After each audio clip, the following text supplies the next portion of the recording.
Hi there. So in this video, we're going to take a look at Module 20, which is all about fiscal policy and how it interacts kind of with the ADAS model. So it's kind of a return to regularly scheduled programming. If you just finished watching the 16 video, now you're watching 20. This is a lot more like the stuff that we actually worked on during class. The module itself, I think, is really good, helpful, lots of good graphs that kind of explain some of the ideas in different ways. So if the stuff I gave you, you're like, what? You take a look at the book. That's what it's there for. The resources are there for you. So that's what they're there for, right? Check your understanding number one. The first one says, in each of the following cases, determine whether the policy is expansionary or contractionary. So that's just asking, are we pushing AD up or are we pushing it down? That's it. So the first says, military bases around the country, which together employ thousands and thousands of people, are closed. That's contractionary, right? That's going to have the effect of reducing aggregate demand because government spending went down, right? So that's kind of what we were saying there. 1A, how about 1B? The number of weeks an unemployed person is eligible for unemployment benefits is increased. And so you think about that's more government transfers, right? Unemployment benefits are transfers.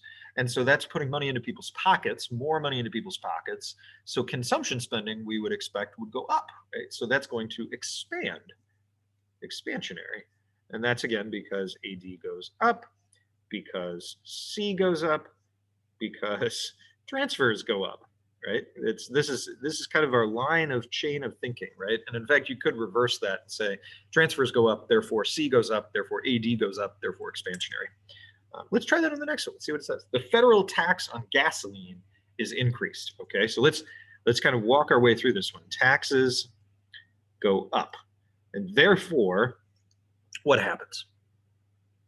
I don't know. Oh crap! I thought you were supposed to know the answers. All right. Well, it's going to affect consumption spending. It's going to reduce consumption spending. Consumption is part of AD. AD goes down. Therefore, contractionary policy. Bada bing, bada boom. Number two. Suppose someone says using monetary fiscal policy to pump up the economy is counterproductive. You get a brief high, but then you have the pain of inflation. That makes it sound like drugs. I mean, I guess it's kind of like politicians can get addicted to the whole notion of like, let's pump up the economy. Maybe that's what this is kind of suggesting. Explain what this means in terms of ADAS. So what it means is that, you have aggregate demand and their SRAS, LRAS, price level, GDPR. I really like drawing this graph. I don't know why. It's one of my favorites. And so it's saying, you push aggregate demand up, AD1, sure, you go out to Y1, right? You go from point A to point B, but eventually SRAS will shift back, get you, right? So you're going to go from A to B to C, and you're going to end up with the same amount of output that you had, but higher prices. So that's what it means in terms of the ADAS model. B is saying, what do you think about that? You think it's a good argument against stabilization policy? Why or why not? I'm going to tell you what I think, because this is a what do you think policy, or what do you think question. I'm going to say bogus, because stabilization isn't a goal to pump up to Y1, like that Y1. That's not the goal. The goal is YF. And so the goal is actually, if you're at Y1 through some other reason, to go back to YF by using the tools of fiscal policy. The goal is not to pump up the economy, right? That's not the goal. And I think, what this is saying is like using it to pump up the goal is counterproductive, to pump up the economy is counterproductive. That's true. But that's not what stabilization policy is all about, right? You're not supposed to be doing that. Bad politician. No. Stop cutting taxes and raising spending when you're already at YF. No. Bad. All right, so hopefully that saves us a lot of trouble, because some of you are going to grow up and be these politicians. No. You will get reelected in other ways.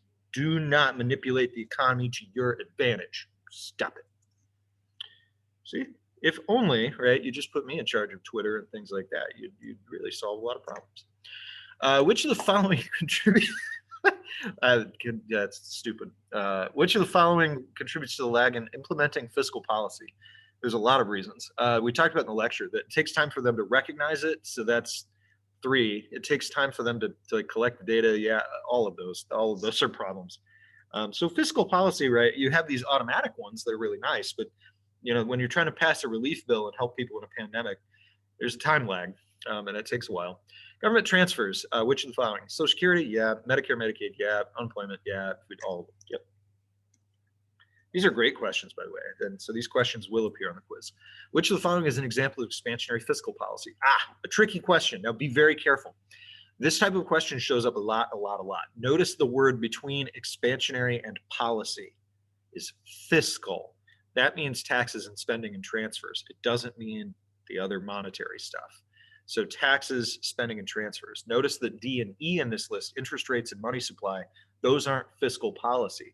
And you will get things wrong because even if you choose something that's expansionary, if they're asking for fiscal and you choose a monetary policy, you'll get it wrong. So we're going to be with A through C, and expansionary. So not increasing taxes, increasing spending, that would work. So B is the correct answer.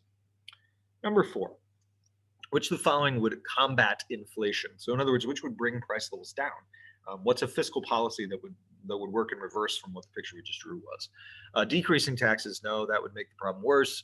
Decreasing spending, that would do it. Yeah, decreasing spending would move from AD1 to AD. Increasing transfers would make the problem worse. Interest rates are not fiscal policy, and expansionary fiscal policy that's going from AD to AD1. That's not a good idea either. So our correct answer is B.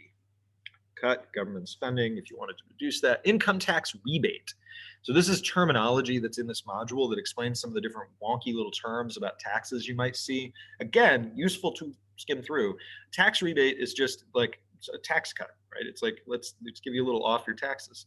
So that would have the effect of expanding, right, aggregate output if we're reducing your tax bill. So expansionary fiscal policy A. Alrighty, let's do free response number 2 together here. Draw a correctly labeled graph showing an economy experiencing a recessionary gap. What a great practice problem. Great practice, because you will have to do this on the test. Now, my suggestion when you get a problem that tells you you're in a recession like that is put the LRAS over to the right a little bit, because you're going to need to draw the X a little, over to the left of where the LRAS is, the big X. That. Hopefully you understand what I'm talking about. I don't know. And then we got PL1 and all that. And for this problem, right, assume that, we fell from there to there. It says, what type of fiscal policy is appropriate in this situation? So you could have 3 choices here. You could have increased spending, you could have decreased taxes, or you could have increased transfers. All 3 of those would do the same thing. Give an example of what government could do to implement the type of policy you listed in part B.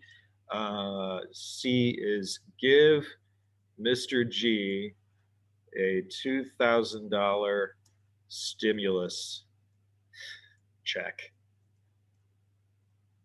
And we're going to say ASAP, because I really want, and now we don't have Trump bucks anymore. Now we have Biden bucks. So you give me Biden bucks. That's what you could do to fix the gap.